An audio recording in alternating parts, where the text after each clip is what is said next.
Y'all let me know if you can hear me okay. We are about to get started.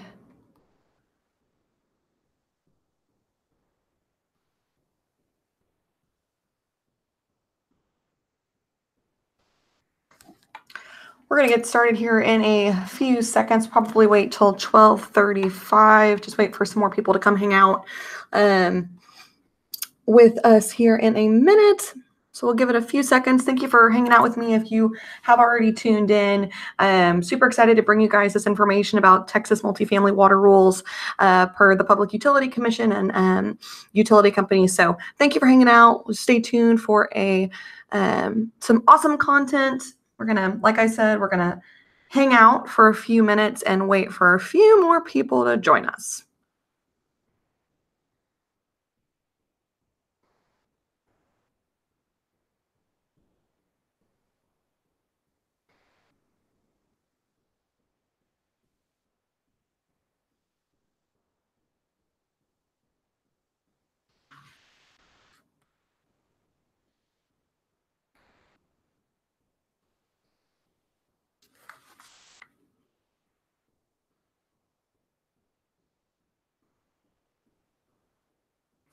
If you are just tuning in, this webinar is probably going to be about 30 minutes long. We are going to be breaking down the water rules for Texas multifamily communities according to the Public Utility Commission kind of handbook and what their rules are and kind of what's in place currently and standards and expectations that multifamily communities should be following. Either that's if you're an investor or if you are a property owner or if you are a property management professional.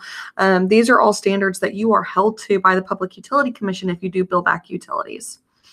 So a few more minutes and then we'll get started.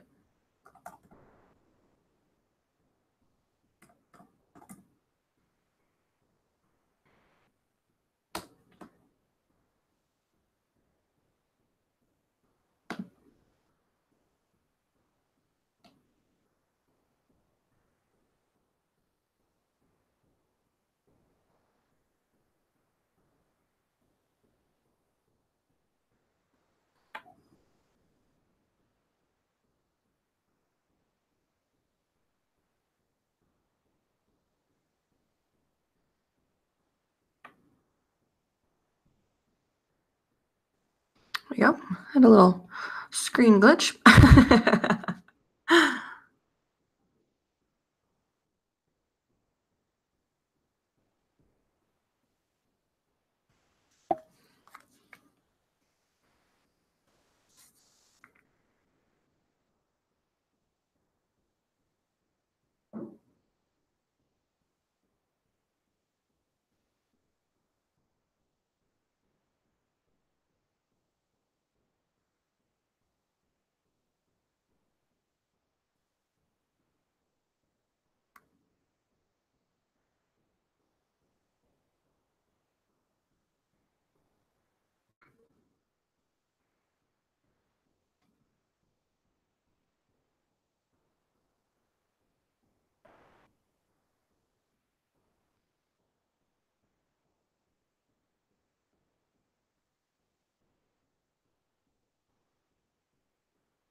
Okay, let's go ahead and get started and dive right in.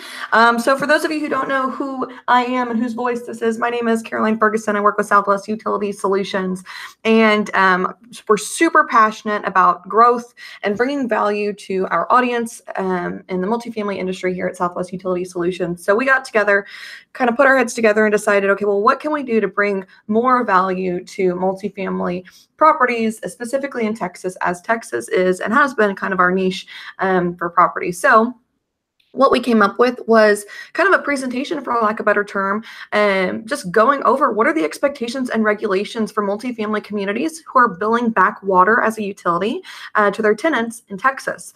What do those rules look like? What are the regulations behind it? What are your renters' rights? And how do you actually bill back water? How can you do it?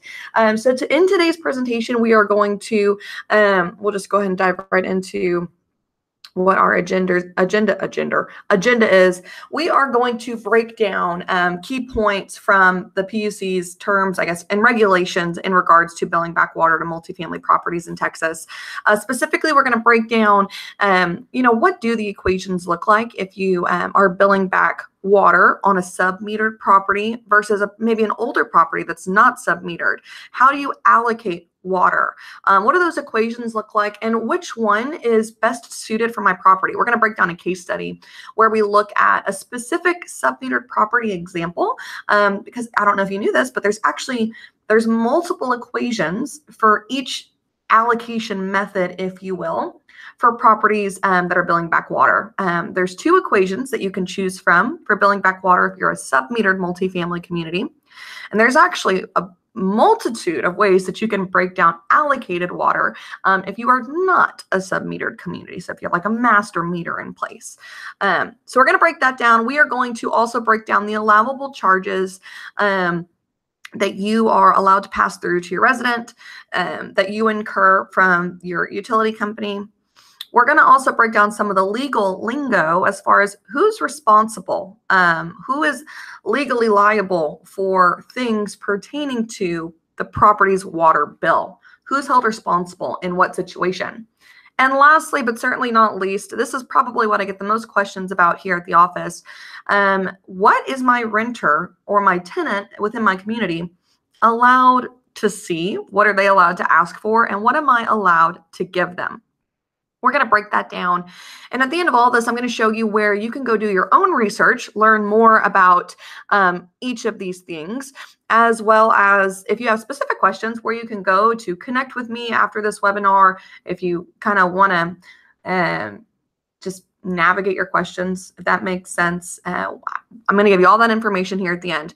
If you are just joining, we do have a kind of a messenger box, if you will, set up on the right side of our screen. If you're viewing from our website, if you are viewing from our YouTube channel, you're also welcome to comment there. We see all those questions and comments. So thanks for engaging. But if you are on the website and you are you have a question at any point during this presentation, you are more than welcome to comment in that little box. We have somebody here on our team that is managing that box right now, and we'll make sure that either I see the questions and I'm able to answer them for you, or if we're not able to answer them, make sure that we get those answered for you, whether that be in the form of another webinar, an email, a phone call, getting coffee, whatever. We want to make sure that if you have questions, we get them answered for you. So feel free to use it. You don't have to. If you will, though, I'd love to see what your thoughts are and get your feedback on this presentation. So let's dive right in, okay? So first thing is we are going to break down the two different ways sub-metered properties can bill back water to their residents. So first of all, what is a sub-metered property, right? So if you have a apartment property that was built like new construction, if you will. So this really pertains to Class A real estate. If you have a property that is fairly new, you probably are sub-metered. And what that means is that inside each of your residence units, there is a little water meter, probably in their laundry room or in a closet, that is basically tracking their personal consumption daily. So whatever that unit specifically is using as far as water consumption, it is tallied and recorded by that little in-unit meter, which then sends a signal to probably your leasing office, or if you have a maintenance office on property.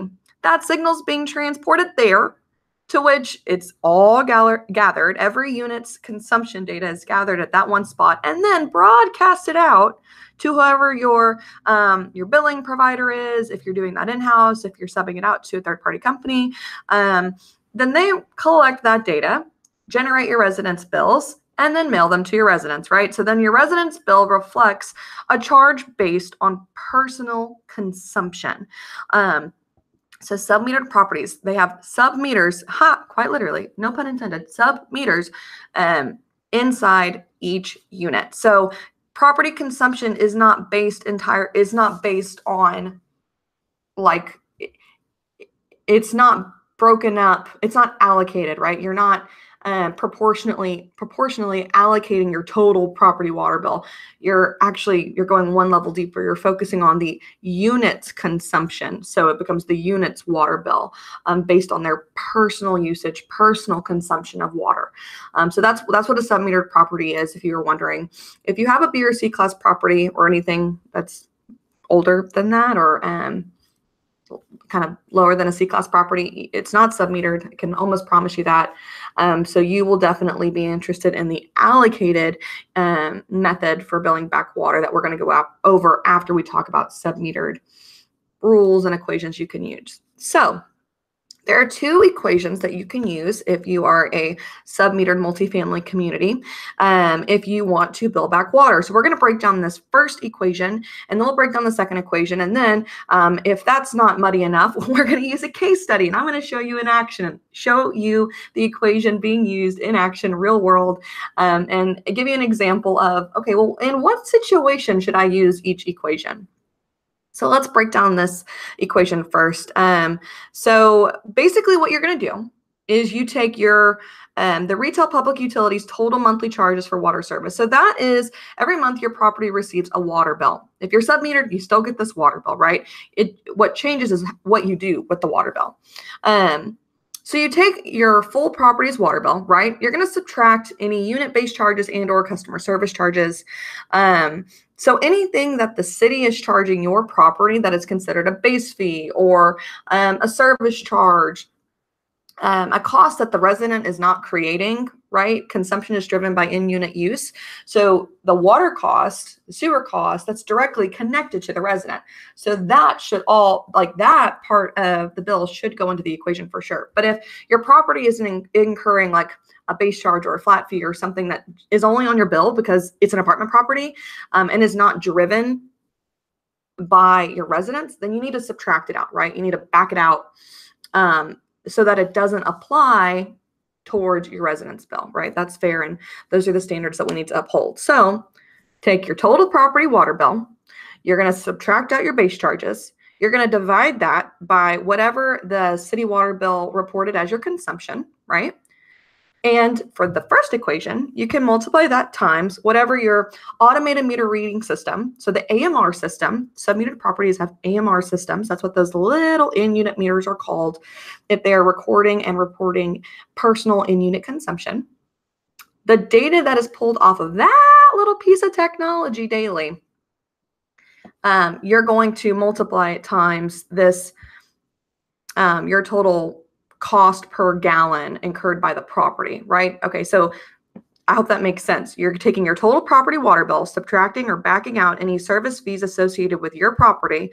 You're going to divide that by the total monthly water consumption. So that's going to give you a cost per gallon to the property. And you're going to multiply that times your tenant's monthly consumption. So their usage in gallons, right? Pretty easy, pretty straightforward. You're just getting a cost per gallon and you're multiplying it times your tenant's usage. If you do have a sub-metered property here at the bottom of the slide, service charge may be charged in an amount not to exceed 9% of the tenant's charge for sub-metered water and wastewater. Not required to charge this though. So you can actually pass through a fee if you are a sub-metered multifamily community. You're actually allowed to charge your residents a 9% service fee, 9% service fee on your resident's water bill. A huge thing that you need to remember is that we can't make money off of utilities, especially don't even try with water. It's a no-go, not allowed, bad juju, don't do it. You are though allowed to add, and that's in the PUC handbook, it's rules, this is a thing, you can do this. You're allowed to charge a 9% service fee. So, I mean, if you want to, it's not required by any means, but if you're looking to recover costs for maybe a project that you had done on a sub-metered property, some sort of capital improvement that had to do with efficiency, water consumption, like a conservation project, you're actually able to pass through 9% of the tenant's charge for sub-metered water and wastewater. So 9% of whatever their personal bill was in addition to what their bill was. That is allowed, that is legal, and you can do it. So this is the first equation, right? So we get cost per gallon according to the city's bill times the personal tenant consumption reported by the AMR system on property. The second equation, we're still talking about submetered properties here if you're just joining us. The second equation is only slightly different. Same service charge applies if you want it to apply, right? That's an optional thing. You're still trying to find the cost per gallon per the city's total property bill. That's all still the same.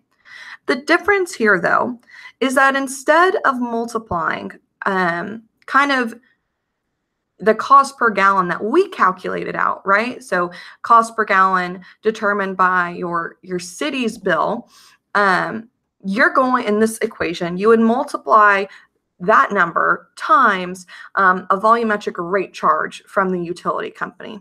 So what does that mean? Okay, so some properties are in districts or cities or whatever where there is a tiered rate structure in place. So what does that mean? That means that the cost per 1,000 gallons of water incrementally increases based on personal usage. So let's break that down. So if you can imagine in your head, and when we do the case study, it'll make a lot more sense, but I want to talk it through first. If you can imagine, let's just say a chart, okay? And this chart is measuring out your water usage. So 0 gallons used to 3,000 gallons used, 3,000 gallons used to 7,000 gallons used, 7,000 gallons used to 13,000 gallons, and then 13,000 gallons plus. For each range of water usage, the utility company in a tiered structure is allowed to charge a specific cost per 1,000 gallons of water for each range. And the amounts are different, right? They're tiered. And the idea being, the more water you use, the more you should pay. So that's kind of what a tiered structure looks like. This equation is saying you apply the tiered rate structure to the tenant's monthly consumption in combination with our calculated cost per gallon of water. This sometimes is useful. Sometimes it's not. Let me break down why, okay? Let's open up an example. Can everybody see this? Make sure that we're good to go. Okay, so I'm going to give you an example of kind of when you should use which equation. This is the chart I was talking about, okay? If you can quite literally imagine a range chart, 0 to 3,000 gallons of water used, 3,000 to 7,000 gallons of water used, 7,000 to 13,000 gallons of water used, 13,000 gallons of water used, and more. This is a fictitious example, just so we know, just so y'all know. These numbers are fictitious and they were made up to kind of ensure confidentiality with my clients and examples that I've used in the past. So this is a fictitious example, but these situations do occur. Tiered structures do occur. They are broken down by thousands of gallons used, the whole shebang. But the numbers that I'm using are fictitious, just so you know. When it comes to the equation that takes into account the volumetric rate charge based on tiered rate structures, so if your property is in a city that utilizes a tiered rate structure, when this thing exists right here, what this is saying is that for every 1,000 gallons that your resident uses up until 3,000 gallons, you can charge them $9.17 for every 1,000 gallons. Okay? Does that make sense? So in our example here, the total property water bill was equal to $12,174.28. Okay? This property didn't incur any service charges, base charges. There's nothing to back out for the sake of ease for this example. $12,174 to the property calculated out to 850,000 gallons used by the entire property, right? The city bill does not break out in unit consumption. That's why properties are submetered, right? We have technology in place that is tracking and recording and reporting in unit consumption. So the city bill is reporting 850,000 gallons. Well, let's just say unit 101 is reporting, per my AMR system, 1,500 gallons used this month. So for the sake of the second equation, where the volumetric rate tiered rate structure is taken into account, what you would do for that equation, if you will, is you quite literally take, okay, my resident used 1,500 gallons. I need to figure out how many thousands are in that 1,500. So I'm going to divide it by 1,000, and I'm going to multiply it times the utility company's rate structure. So my resident only used 1,500 gallons. That is in range number 1. So I am allowed to charge my resident $9.17 per 1,000 gallon. So that's 1,500 times 917. My resident's water bill, if I were to utilize the second equation for that month, would be $13.76. Okay, but here's the deal. My property incurred 850,000 gallons. 850,000 gallons is a lot larger than 3,000. It's a lot larger than the largest range on this chart, being 13,000 gallons. So if you were to just utilize this amount right here, 1376, you're missing out on collecting a huge portion of your water bill because your total property usage was much, much, much higher than this little range right here. So in this situation, I would advise, and hopefully your billing provider would advise, for you to use equation number 1. Equation number 1 does not take into account this little chart. And according to the PUC, it doesn't have to. You would make, or you would calculate out, if you will, your property's cost per gallon based on your property's consumption and property cost. That's what 1432 is here. So what we did to get this number, and this is the property's calculated out cost per gallon, taking into account 850,000 gallons used total and a $12,000 bill. What you do here is you basically break down, if my entire property consumed 850,000 gallons, I need to figure out, okay, well, my property is incurring 3,000 of this is worth $9.17. Another 4,000 of 850,000 gallons is worth $11.23. Another 6,000 gallons within my 850,000 is worth $12.36. And anything in excess of that is worth $14.37 per 1,000 gallons. So basically, you run a whole bunch of numbers. And I don't know if you can see this little formula, but that's exactly what we did. We broke out each range within the total property consumption amount, and just calculated it out. What is the cost to property? How is that broken down? And then after we got the cost per gallon, we divided that. We just divided it all out. So long story short, this ends up being the cost per gallon, cost per 1,000 gallons of water incurred by the property according to this rate structure. Now that is cost per gallon of water to the property based on the total property's consumption. It is not 1,500 gallons used times 917. It is 850,000 gallons per this rate structure. And what we get is that we can legally charge $14.32 per 1,000 gallons. Okay, if we look at this right here, just right off the bat, look how much more we're recovering, right? Just compare these costs per 1,000 gallons. So what we did here was that we took, okay, well, my resident in 101 used 1,500 gallons. So how many times does 1,000 go into 1,500? 1.5. I'm gonna multiply that times my newly calculated out cost per gallon incurred by the property. And simple math, y'all, you just multiply it out. And so what ends up happening is that if we use the actual first equation, that is for sub-metered properties, we found that we actually recovered more legally of the same water bill with a very legal way to do it, right? There's two equations. We applied the volumetric tiered rate structure differently than you do in equation 2. Big takeaway here, if you're listening, big takeaway is that this should be evaluated monthly, right? Properties change on what seems like daily basis. And you need to make sure that you're recovering the maximum amount of your utility bills as possible at all times. If you're billing back water, it's no different. You need to make sure that you're evaluating each equation monthly to make sure that you are using the one that makes sense for that month.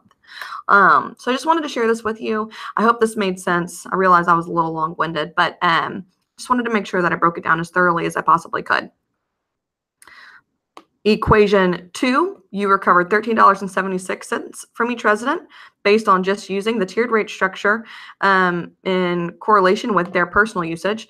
And in equation 1, you recover $21.48, bringing you closer to recovering the full amount of your total property water bill by still using the same tiered rate structure, but instead of applying it to only personal in-unit consumption, you're applying it to total property consumption and then using it as a factor of personal consumption. Both ways are totally legal and allowed. You just need to analyze what's best for my property this month. All right, so that's how you factor in sub-metered water if you want to build that back.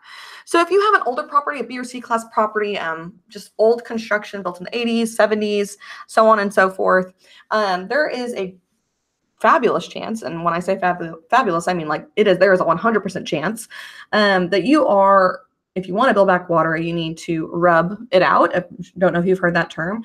It's pretty common in the utility billing industry. You rub through your utility bills. Basically just means that you're going to allocate out your total property bill.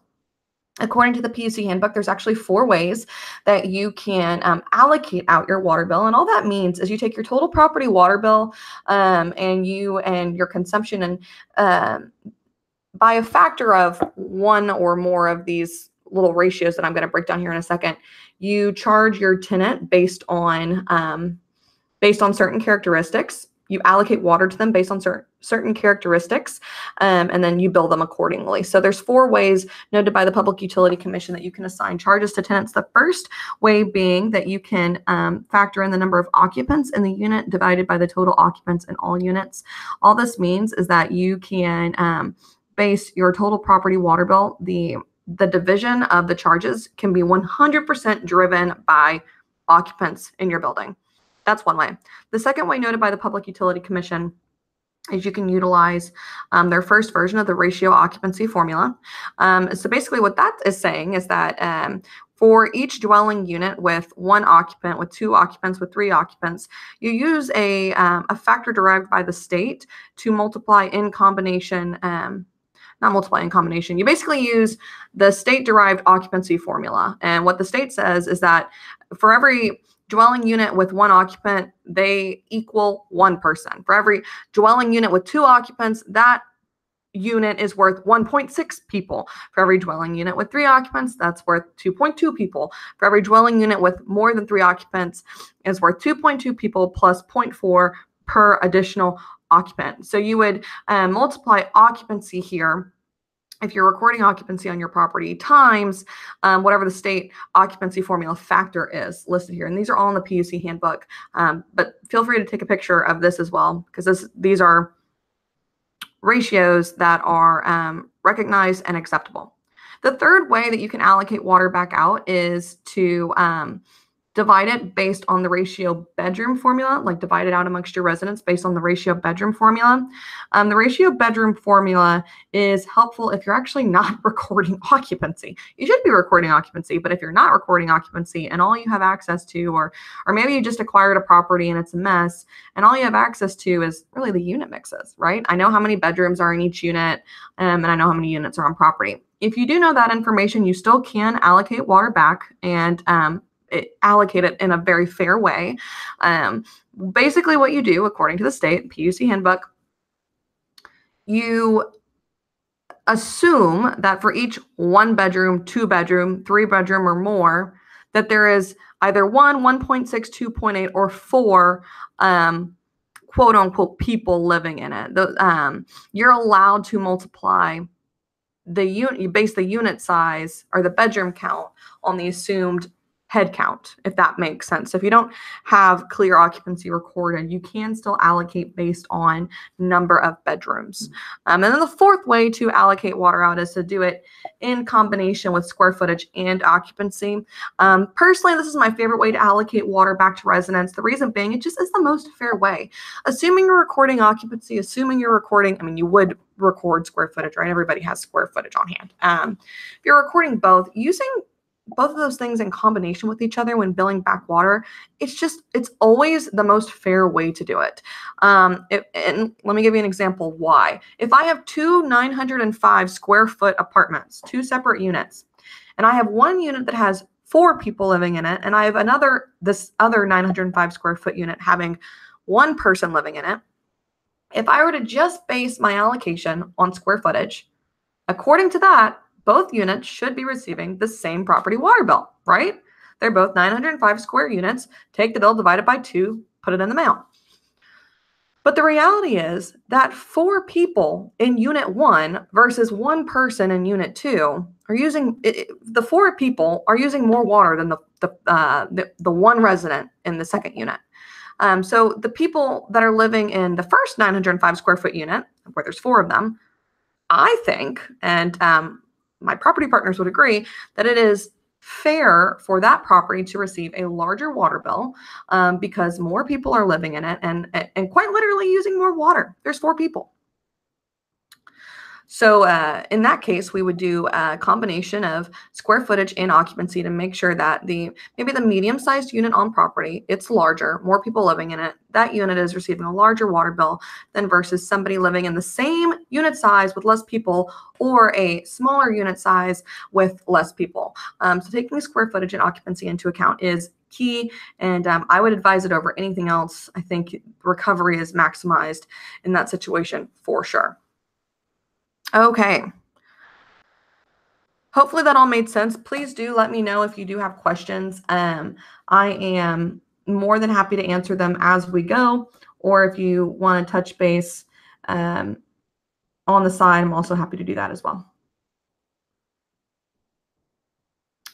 Okay, so the next thing that we are going to dive into today is what do I have to put on my resident's bill if I am billing back water?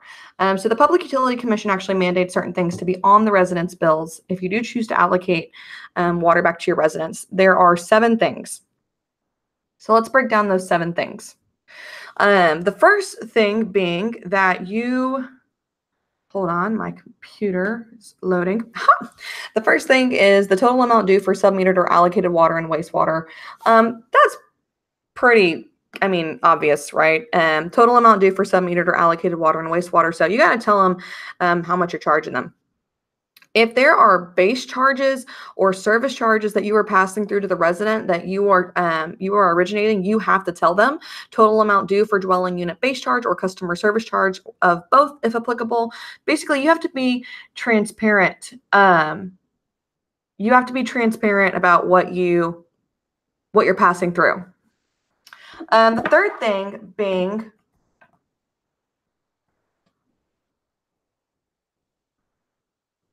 give me 1 second. My computer is loading.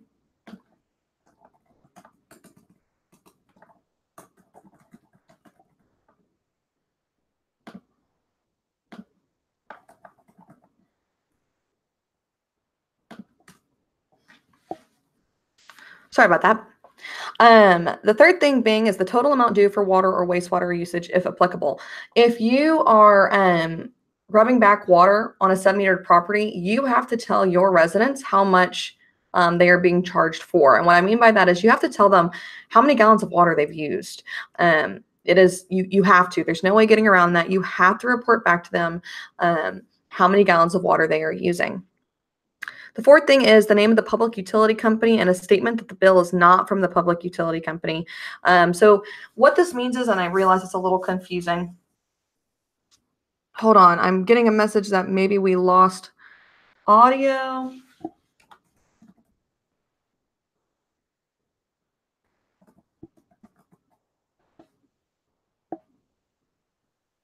Can everybody hear me okay?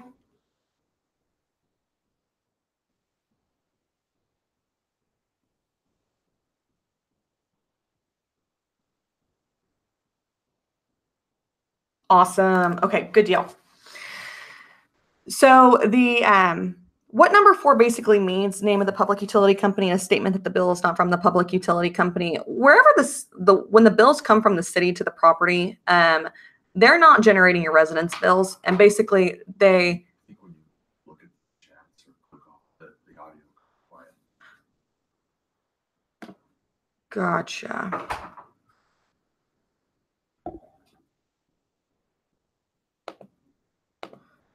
Technical difficulty, people, but we are moving and grooving. Basically, all that means is that the city wants to protect itself from the bills that are being sent to your residents. They don't want their name on it because they're not generating the bill. They're not generating the specific charges due for your residents, so they don't want to be held liable. It's a means to protect themselves. So you can't put their names on the bill. You should tell the resident where the bill is originated from, right? Where the property's charges are incurred from. But as far as what you mail to your residents, the bill should not say that it's generated from the city of X, city of Houston, city of Baytown, whatever. The bill is generated from your utility billing company. So in our case, these bills are generated from Southwest Utility Solutions in accordance with, the rules and regulations that are set forth for the multifamily industry. Please make all payments available to so on and so forth, whoever is doing your collections. Fifth point is that you need to have on your bills the name and address of the tenant to whom the bill is applicable. Obviously, they need to know who is receiving the bill. Sixth thing, name of the firm rendering the bill in the name or title, address, and telephone number of the firm or person to be contacted in case of a billing dispute. Okay, so that's kind of what I was describing. You need to make it known who is generating the bill, and residents are, what is the word? Residents have a right to know who to contact if they'd like to dispute a bill. They're, in all capacities of the word, allowed and totally capable of disputing a bill, making a claim that, you overbilled me, or no, I didn't actually use that much water. And those complaints and claims are definitely heard, but they need to know who they should go to. You can't withhold that information from them. Number 7 being name, address, and telephone number of the party to whom payment is to be made. Generally, that's the property, but you may have a third-party collections company set up where you'd like payments to be made to. Point is, all of that needs to be on the resident's bill. And chances are, if you're already producing a ledger or a statement monthly to be mailed to your residents, a lot of this information is already on it. You just need to make sure that if you do choose to bill back water, you're including usage, charges. Who do I go to if I have a problem with my water bill? Who do I pay my water bill, or who do I make a payment to for my water bill? Just adjust as applicable, that kind of thing. All right. I feel like legal lingo is a huge thing, and it changes and is talked about quite a bit within our industry. So who's responsible? Who is responsible? So the property owner is who is held responsible by the Public Utility Commission to stay in compliance with the water rules. I'm just going to read the slide and then I'm going to break it down a little bit. So according to the Public Utility Commission, this is in subchapter H 24, 121 within the general rules and definitions section. The owner is defined as the legal title holder of an apartment house, a manufactured home, a rental community, or a multiple use facility, a condominium association, or any individual firm or corporation that purports to be the landlord of tenants in an apartment house, manufactured home, rental community, or multiple use facility. This is why this is important to note and to make sure that you are aware of. Within your lease, there is part of your lease, you break down kind of who is responsible for what's billed back to your residents. In the event that you are a property management professional, you're representing a property owner, you're representing a group of investors or whatever, you need to make sure that you are basically you're not held responsible. You need to make sure that your property owner is representing the property in full. You might be managing it. You might be responsible for making sure the day-to-day operations are going smoothly, effectively, and efficiently. And that's awesome. And we couldn't function without you, property management professionals. Y'all are awesome. But when it comes down to being held liable for things that happen on property, maybe you should be held responsible. Maybe that's part of your agreement. You assume that responsibility for the owner. But if you don't, and if you don't want to be held liable for complaints or issues with PUC compliance or claims made against water bills and billbacks, you need to make it very clear within your lease, within your documentation on property, within your agreements with investors, and whatever is legally binding, that anytime property owner is named, initialed upon, signed by, or produced to the resident, that you are referring to somewhere in black and white the actual property owner, not you. Property owner is not you. Make sure it's noted. And it's important because it determines who is held liable in court if something is disputed or a claim is made. It's important and it matters. And you don't think it does until it happens to you. So just verify who is listed out within your property's personal information. If you're in property management, who is actually listed out as the property owner on my leases? Because whatever's on that lease is gold to the resident. Absolute gold. Next point that I want to break down are everything that the renter has a right to receive if they're living on your property. So upon request, according to the Public Utility Commission, the following records have to be made available to tenants upon their request. And if you were not aware of this, and if this is like a surprise to you and you need help gathering this information, I am so happy to sit down with you and help you figure out where it is and make sure that you kind of have a handbook on property ready to go if anybody comes in asking for this information. More than happy to do it. So let's just break it down real quick. The first thing, a copy of Subchapter M of Chapter 13 of the Texas Water Code. That can be found on the Texas Apartment Association website if you do not have a physical copy in office. The second thing, a copy of the water billing rules. Same thing, that can be found on the Texas Apartment Association website. Third thing, a copy of the retail public utilities rate structure applicable to the owner's bill. That can be found wherever your utility company, wherever you're accessing your property's water bills. That information is with those water bills. So you can find that if it's online, if you're getting it from like City of Houston, City of Baytown, you can call them, they can provide that information to you. Fourth thing, information or tips on how residents can reduce water usage. Normally this is actually found on the residents' like ledger or statement. Some billing companies put conservation tips on the ledgers.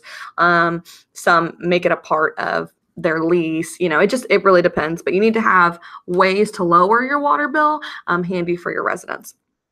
It's just one of the rules. 5, the bills from the retail public utility to the owner, public utility company to the owner. So the resident has a right to see the cost incurred by the property. 6, for allocated billing, the formula used to calculate the resident's bills, including occupancy factors and square footage, if relevant to the allocation formula. So when we broke down, when we broke down the allocated method for billing back to tenants on older properties, these 4 kind of formulas that you can use to bill back water, whichever one you pick and you use on property, you have to be transparent with your residents. They have a right to know what factor you're using. If unit 601 is freaking out about their bill, but they've got 6 people listed living in 601, and you're using occupancy as a factor of their water bill, there's a reason why their bill is high. And 9 times out of 10, if you're transparent about your allocation method and the ratio you're using, it solves the problem right then and there. And the dispute won't move any further because, yeah, you're getting a higher water bill because there's 6 of you living in this unit. And occupancy drives part of my allocation formula. 6 people get a larger bill than 1 person. Point is, you need to make that information available to your residents. They do have a right to know what that formula is. The 7th thing is for submetered billing, the calculations used to calculate the residents' bills, including submetered reading, and test results.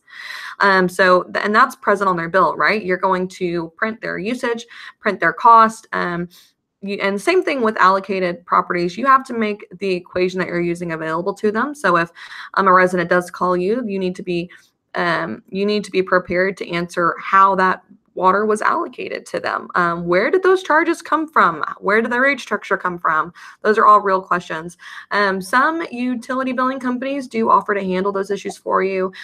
We are all for helping out our property partners with resident questions. We actually make our phone number direct line available to the residents to call if needed, to talk about, really just talk about how their bill was calculated out, and just build that relationship with them and resolve issues if there are any, and just communicate to them, how do we do it within our industry? Because chances are they just don't know, and they just need somebody to talk to. So at Southwest Utility Solutions, we have no problem talking to residents.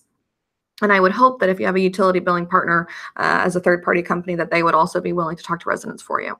The eighth thing that you need to have that needs to be made available to renters is the total amount billed to all residents each month. The ninth thing being total revenues collected from the residents each month to pay for water and wastewater service.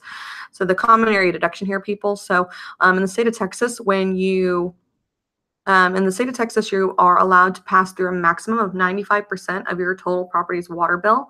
That changes a little bit if you have an irrigation system in place. If you have an irrigation system in place, the requirements are a little different, and we can break those down if you would like to. Totally happy to. But if you don't have an irrigation system in place, or if your irrigation system is submetered independently of your property, the maximum amount of your water bill that you can pass through to your residents is 95%. If you do have an irrigation system in place and it is not on its own meter, or it is not being backed out of your total kind of property consumption as far as what people are using, you're actually only allowed to bill back 75% of your total property water bill.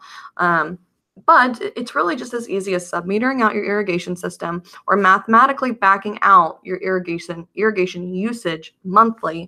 Once you're able to do that, you can bill back 95%. And that's also super important. If you're listening and your irrigation system is not submetered or is not being backed out of your total property water consumption amount, you're missing out. You're paying you're probably paying too much on your city water bill. You can actually get a reduction in your sewer cost just because irrigation water isn't being used, right? So it just goes straight back into the ground. It doesn't need to be cleaned. So you should get a sewer charge break if you're able to back out your irrigation usage from your total property water usage. The 10th thing that needs to be made available for renters is any other information necessary for a resident to calculate and verify a water and wastewater bill. Pretty easy. Let's see. And I think, yeah, that's our last slide. Let's make sure we covered everything. Let's scroll back up. So we went over how submetered properties versus older properties that maybe are allocating water, how water is charged through to the residents, how you're allowed to bill it back to residents. We talked about what the allowable charges were for residents. We talked about the appropriate tenant factors that are recognized by the Public Utility Commission if you want to bill back, allocate it, or rub through your water bill. We talked about who is responsible on property for disputes and claims, and who is defined, making sure we know who is defined on our leases, on our property documentation, and any information that's shared with residents. We need to make sure that legally we know, okay, who's responsible? And we went over what the renters are legally allowed to ask for and be provided with, how transparent you have to be if you're billing back water with your residents, and how you can kind of effectively communicate with them and show them, this is how we do it. This is how our industry works. This is what you do if you have a problem. And I'm always here to help, kind of thing. I hope that this was valuable. I really hope that maybe this provided a little clarity when it comes to kind of what the Public Utility Commission expects out of our industry, property management professionals, property owners, as well as utility billing providers. In the event that maybe you heard something that caught you off guard and you're thinking, oh, wait, we're not operating this way, or we need to check on that, or do I really have these things available for my renters at any given moment? Because there's actually a time limit. When residents ask for this information, you have days to get it to them, quite literally days. And if you don't get it to them, they can wreak havoc if they wanted to. If any of that caught you off guard, or you're thinking, oh, maybe we don't have this set up correctly, reach out to me. I am more than happy to help you out. I'm more than happy to help you get stuff just kind of organized for your property. You don't even have to be using my program. I mean, I'd love for you to use my utility billing program, but more than anything, I want to make sure that your property is running effectively and efficiently. And if that means just helping you organize what reports do I actually need to have at my manager's desk every day so that I don't have a bunch of residents asking for stuff and I have no idea where it is. I am so happy to do that for you. I'm also happy to email you the case study that we used today to break down the different sub-metered equations. If you're billing back water on a sub-metered property, I'm happy to share that case study with you. And if you have a property that's sub-metered and you're trying to figure out, well, what is the best approach this month, or what is the best approach going forward, I'm also happy to sit down and look at that with you as well. Just let me know. I will make sure to make my contact information available. The best way to reach out to me personally is through LinkedIn. Go find me, Caroline Ferguson with Southwest Utility Solutions, or you can reach out to us via our website. We have a little messenger box that we are attentive to daily and hourly, it seems, as well as on our website. There you have the option to set up some time to chat if you have a specific situation, or maybe a property that has some specific circumstances that maybe you had different questions about when it comes to billing back water. Go set up some time to chat with me. Phone calls are always free. Meetings are always free. Actually, all of my programs are always free to my property management professionals. And I'm just happy to talk to you about them. I'm happy to navigate maybe what your options or solutions could look like for a specific issue or problem you may be dealing with. Just let me know. Again, this is Caroline Ferguson. Thank you so much for hanging out with me today as we broke down the Texas multifamily water rules per the Public Utility Commission, how to bill back water on a multifamily community in the state of Texas, how not to do it, and what your renter's rights were and are and continue to be if they are living on one of your managed or owned multifamily communities. Stay tuned for some more content, guys. And as always, so grateful for the community that we are building. And stay tuned.